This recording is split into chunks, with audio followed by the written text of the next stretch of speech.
Oh my goodness, look at this! It's disrespectful! Come on now! There are tree canopies absolutely everywhere, floating in the sky. Etho is a complete monster. A complete monster. I mean, who does this? Who does this? On the other hand though, oh wow. Okay, Etho has done some mega building and this is looking incredible. Look at this building. Oh, I didn't even see this when I had to walk around. That is... Oh wow, this is looking so cool. I got an entrance on the back here as well. I gotta go inside and check this. This is just like... This is one of the coolest buildings I've ever seen. So no interior yet and no roof on it. I bet you the roof is going to be pretty tricky to make. This is looking absolutely incredible. And there's even like a windmill thing there that I assume generates power, but it's not... I don't know if it's hooked up to anything yet. So ladies and gentlemen, welcome back to another episode of The Experts, Enigmatica 2. I really feel like I have to do something so that Etho understands that you cannot leave canopies just hanging around. I gotta come up with something. And it looks like Etho's made me a sleeping bag. Ooh. So Etho's clearly been busy since I was last on the server, but I've actually done a few hours of playtime on the server since the last episode. We can actually check the time in the box. Yeah, around 7 hours. I've done some mining, and most importantly, I went to the Nether with Etho, and I grabbed some cobalt ore and some ardite ore. So I think to start off today, I want to get... Ooh, I can actually complete this. Nice. I want to upgrade my pickaxe to the cobalt level. This is something that you have to do in this pack. What are we going to choose? Firewood, broadaxe, sponge broadaxe, evil infused. I think I'm gonna go with firewood, put that on my pickaxe, and we get a lot more durability, a lot more mining speed. So then it wants me to do, it wants me to do manulin, which is a mix between ardite and cobalt. Okay, I should have probably done that. I should have probably done that to begin with. And I wonder, I don't think I want the manulin pickaxe head though, so I think I may want to make another sharpening kit for this. I'm gonna need a mold for that, so sharpening kit, and I wonder if it's 2 ingots or more. Let's see. Why is this? Oh, there's a lever there. What? How does that even work? This is supposed to not do that unless you have a clock there. That may be changed. Okay, but there we go. Manulin mining level. Then I need a piece of flint. And we combine that, and the flint. And there we go. Now we have manulin mining level. I could at this moment, though, make a better sword, which may not be a terrible idea. Some more lava here soon, and then that goes into a sword blade cast. 10 attack damage, so we double the attack damage and we get a lot more durability. That is really good. And while we're at it here, I'm thinking I may just as well do a little bit of a sneaky bone handle. That should increase the, yeah, that increases the damage even more. So with that out of the way, I want to continue to progress through machinery, etc. Because so far we only have NuclearCraft, and Etho has done a bit of immersive engineering. We got the reinforced blast furnace, which can make steel fairly quickly. He's also made coke ovens, which makes creosote oil and coal coke, which I think is going to be important for what I want to do today. So I'm going to grab a little bit of that. Because we have 2 of these, the first thing I think I want to make today is the petrified fuel generator. This thing, if it isn't nerfed, is incredibly powerful at making power from coal. And we're gonna need quite a bit of starting power here, because the only thing we have at the moment is this generator, and this is IC power. I want to get away from these machines as fast as I can, because I think these are like the very basic tier. What is going on here? Oh, that chicken is caught by a bear trap. That's funny. I guess Etho's tried to trap me, but these don't work on players. Anyway, petrified fuel generator. The main thing that we don't have access to at the moment is the plastic. And plastic will come from dry rubber, from tiny dry rubber, which comes from latex processing units, which is this machine here that we got as a quest reward. But in order to get any latex, we need to insert water, and we need to insert the latex itself into this unit for it to process it to rubber. And we need to supply it with power. So I guess we need some basic power somewhere. Etho had... Yeah, Etho has some power for us here. This actually contains 2 million RF at the moment. That may be enough to get the amount of plastic, the 4 plastic sheets that we need to make a better power generator. This is going to be quite interesting. But first things first, we need to craft up a few of these fluid or tree fluid extractor. And the recipe for these are not terribly hard. The gears though is not craftable without the metal press or without casting them, because we don't have this machine.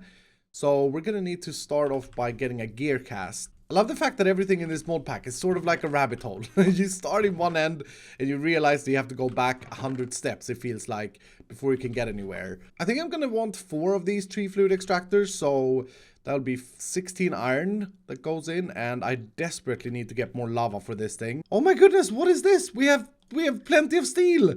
What? Tree fluid extractor times 4, boom. The recipes in this mod pack is no joke. They're pretty crazy. Okay, so the way these work, it's not like that, is you place them like this, and then I need wood, and I think any log will do. Let's see if we can use rubber wood from NuclearCraft, because this stuff can turn into planks, so it's kind of useless. But if I place that in the middle, yeah, these are sucking out latex from that log, and they will eventually break it. I need then to send this latex into this processing unit. Can we make normal fluid ducts? No, they need a network cable. And boom, network cables from XNet. Oh, that was a quest complete as well. Pipes. I think that was a gate. Yeah, look at this, pipes. Oh, we get a controller, we get more cables and connectors. No, we get a choice. And I'm going to make 2 sets of these just so I have them.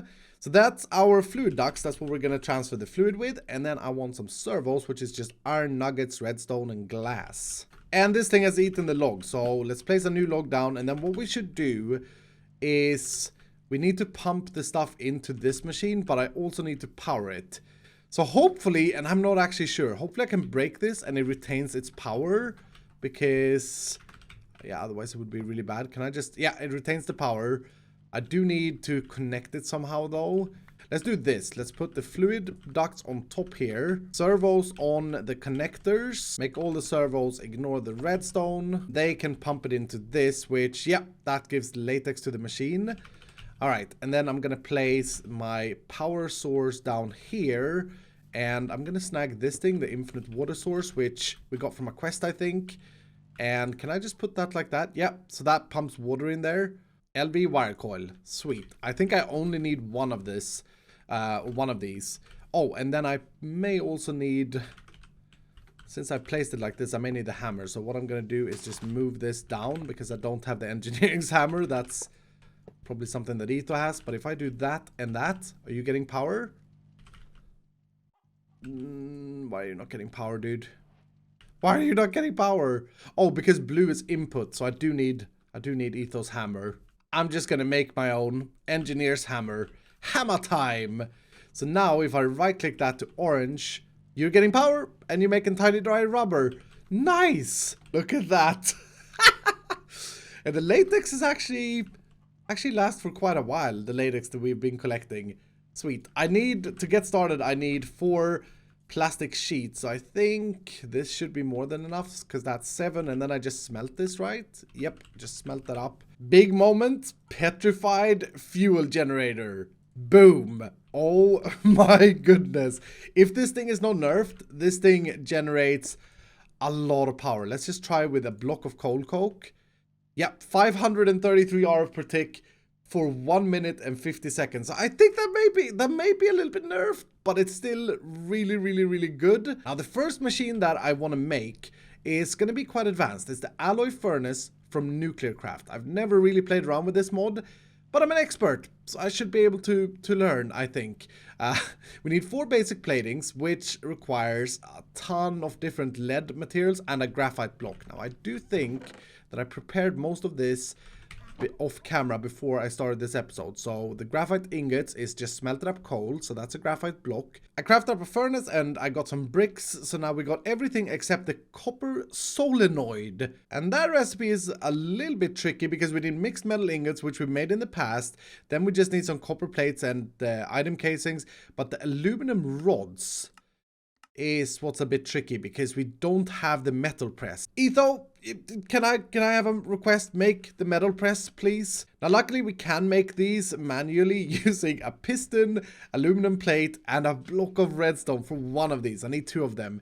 And to make a piston, yeah, that recipe is also changed. We need compressed cobblestone, treated planks, iron or nickel plate, or I guess I could use aluminum, lead, silver, tin, and copper. Okay, so that's interesting. You can use anything. I really do like that the recipes before you have the infrastructure and stuff like that are a lot more complicated, and then when you get the infrastructure it gets a lot more simpler. So all I need now is 2 blocks of redstone. Here, let me show you an example. So the aluminum gear is all of these things, right, in the manual craft, but if you have the metal press, it's just 1 aluminum ingot, and that makes 2. So it's like super expensive to make it the manual way.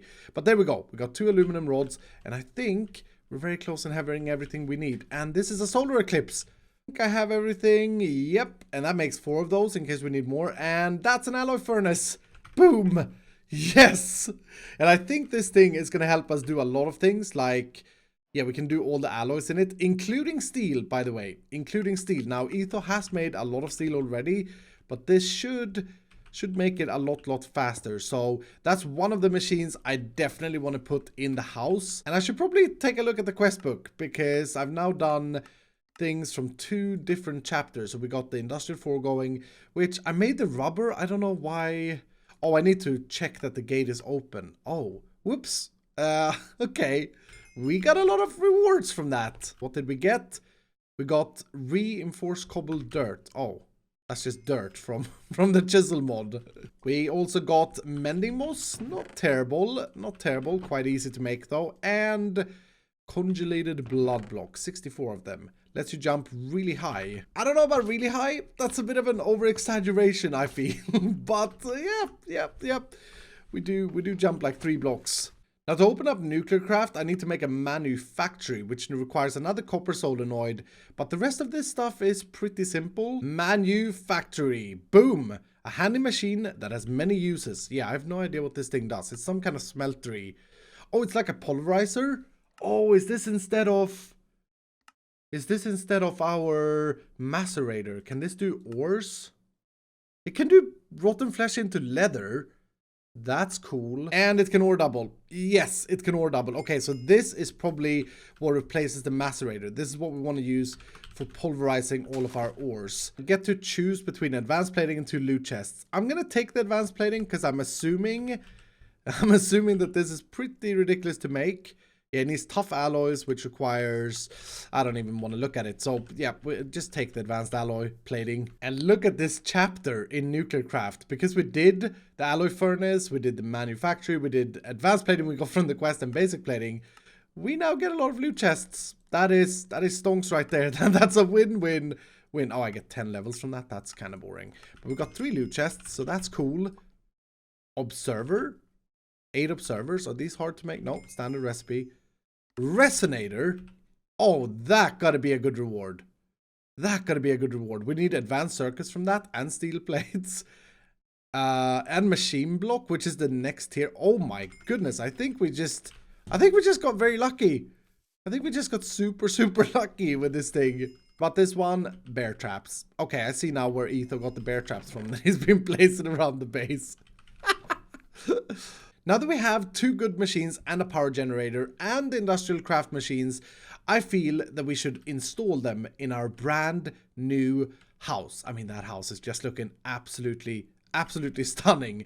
I'm gonna need one more thing for that, and that is power cables. And these leadstone flux ducts are like the entry tier, and they seem doable for us. It's just redstone, the network cables, and glass. Now, Etho has put up processing hub here. And so I'm assuming that he wants us to build the machine wall along this line here. But this is really scary when you share bases with someone. Maybe they have a completely different plan. But what I think I'm gonna do is just attempt to build a cool wall here. I may extend this floor a little bit outwards and then put the machines underneath and hide the cables best I can. So let's start with our power generator. Our petrified fuel generator, which will be running all of these machines, will be sitting there. And then I was hoping... I can't do that because that's visible from the outside, isn't it? Okay, does that transfer power? Yes, it does. Okay, so that gets power in there. I don't know how quickly. Seems to be keeping up though. But we're only generating 5 hours per tick, so I guess that's silly. And then what I was thinking is we'll put an orange output there. We can void the top, and then we'll have our power cables running around like that. And then we can place machines instead of this great wood. So the machines that we still need from NuclearCraft, I think, is the electric furnace, because we can't make another furnace anytime soon, and the compressor. So they are sitting on this side here, being powered by this generator. And then on this side, we have the petrified fuel generator doing the alloy furnace and the manufactory. Now, the manufactory can do this with iron. Yeah, so that's like the macerator, which is great, but we have an easier way of providing power with it using the petrified fuel generator, and then we can take that and put it in the electric furnace to burn it into ingots, and that way we can ore double in a fairly simple way. I did notice another very good recipe for the manufactory. Let's just take these and put them in there for now, and that is wood. Now if we do this with wood, we only get 2 planks, but the manufactory can turn them into 6 planks. I think Etho will really like that. I should probably make a sign for him. Super pulverizer, try logs 2. Hopefully he does that. It feels really good to start moving some of the stuff into our new house, but organization is an issue, and I was thinking about starting to move this over and sort it out a little bit, but that's just going to be a nightmare. So instead I started taking a look at getting an applied logistics system, which is going to help us tremendously. I mean, not only is it going to store things digitally so that we can search for it, but it's also going to provide us with auto crafting, which, trust me, it's going to be super important, because in this pack we need to tier the machine cases and machine frames and stuff like that. So like the ME controller needs 2 machine cases, which requires advanced machine casing, rubber, and reinforced stone, which requires the previous machine casing, which requires the basic one, and so on and so forth. It's basically going to become really grindy really quickly unless we start auto crafting things. Now, Etho has already started auto crafting with these basic auto crafting tables, which is great. This is great for like single crafts such as chests, etc. You just put the stuff in here, you have a pattern or a recipe, and then I can just take out the chests, which is absolutely awesome. But essentially we want to be able to like auto craft things automatically, or request craft things. Now the only problem is getting into applied logistics is changed a lot. So we need 2 machine cases, as we saw. I can make those. I've made those in the past. We need some fluix blocks, and we need an energy acceptor, which requires a redstone engineering block, which I guess Etho has already made for immersive engineering. But it also requires some vacuum tubes and an engineering processor, which requires an inscriber, which requires pistons and another machine case. I mean, you can see that this is just a rabbit hole. And that's not even the worst part. The worst part is this control circuit board. Looks like a piece of Tetris, to be honest, that green thing. Anyway, to make this, we need to get into mechanism, because we need the control circuits, which you make through metallurgic infusers in mechanism. So the next step for me to progress into needs to be mechanism, because if I can get into that and then rush into applied logistics to at least get a basic applied logistics system up, everything is going to be a lot easier to find items, etc. Now remember how I said it's all a rabbit hole, so try and stick with me here. So we need a metallurgic infuser, but I want a bunch of the other machines, and I had a look. A lot of them cost furnaces, and a furnace always costs almost a full stack of cobblestone. In total, I think it's like a stack of cobblestone. And very quickly, we're running out of cobblestone. I think we have 20 compressed cobblestone left, and that's it. So what I'm gonna do to begin everything is I'm gonna mine cobblestone. And I thought, in order to keep a little bit of organization, I'm going to make a compacting drawer to store the cobblestone, because this bad boy can hold a lot of items, and it compresses it. So I should be able to put you in there. No, that's not what I want to do. If I put that in there, then I can just put the compressed in automatically, and that should help a little bit with crafting furnaces. Now, to collect a lot of cobblestone, I thought that I'd make an upgrade for my pickaxe to make it unbreakable. So these reinforcement plates from Tinkers can do that if you apply 5 of them to a pickaxe, and my pickaxe actually has 7 modifiers because I've been mining it a bit, so it's leveled up. So I prepared everything, and I actually found these 3. I don't know if Etho made them, but I'm gonna use 2 of the ones that I found, and then I made the rest myself. So let's go in here and upgrade you to become fully unbreakable. Nice. This should make it fairly easy to mine cobblestone, because I mean, we have ore excavation or vein miner. And the pickaxe won't break. Oh, that is fantastic. That's one chop of my pickaxe. I love it. Now, this costs a lot of food, though, so probably going to run out of food very, very quickly. Or inventory space. Yep, inventory space ran out way faster than the food. But that gives us how many of these compressed? 2 stacks. 2 stacks of the compressed, and we need 4 per furnace plus some regular furnace, plus some regular stone. So that's a good start. Now, thinking about inventory space, maybe I want to sidetrack a little bit more and get myself a dank null. I haven't looked at the recipe though. They may be scary. I would want like a high quality one, like the gold one, presumably. So what would be involved in that? Just coal and gold. Oh wow, that's that's fairly cheap. The ridiculous one is the emerald one, and I wonder if I could somehow fairly simply get 20 emeralds. There's emerald ore in the nether. I'm gonna have a quick peek to see how easy it is to come by. Oh, I thought I found emerald. This is uranium. There seems to be a lot of different ores that we can mine now that we have a manual pickaxe. So I'm gonna pick these up anyway, and hopefully I can find some emerald. I would love to make one of these dank nulls for Etho as a present, because he wanted a donkey. And let's be honest, this would be better than a donkey, because this can carry a lot more things.